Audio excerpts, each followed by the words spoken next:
Our top story now at 5, illegal dumping, a high-speed pursuit, and a shootout on a far southeast side highway. That's the chain of events the Bexar County Sheriff said happened 20 minutes before one of the men involved, George Gomez, died when his car went barreling into the brush, miles away from where this all started. And tonight, a man is behind bars, facing charges in connection to the complicated case. KENS 5's Vanessa Croy is breaking down the details of what we know. Vanessa.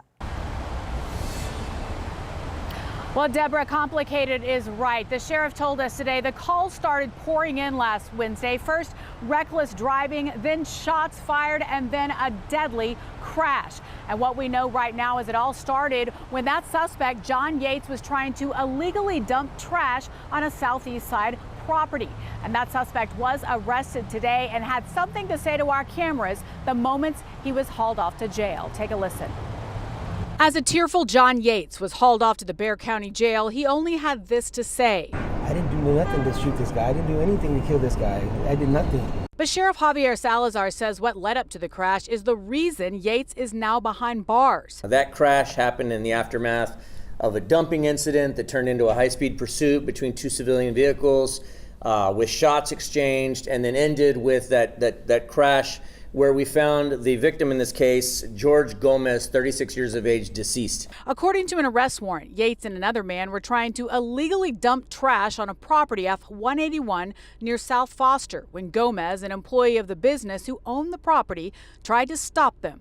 Yates and the other man then jumped in an orange Dodge truck and took off. And my understanding is those employees of that property did also follow and begin a pursuit. As both drivers sped down Highway 87, the sheriff says both Yates and Gomez were shooting at each other.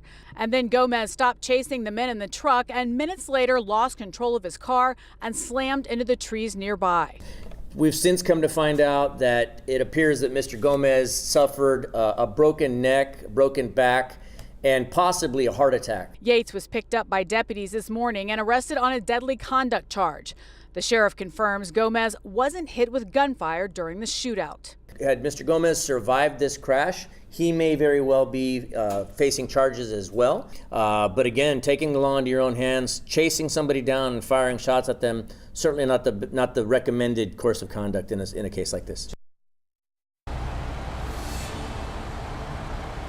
And Deborah, we asked the sheriff today if the driver of that orange Dodge truck was also facing a deadly conduct charge, but the sheriff told us they don't believe right now that man fired any shots. But he did tell us that man could be facing charges for illegally dumping.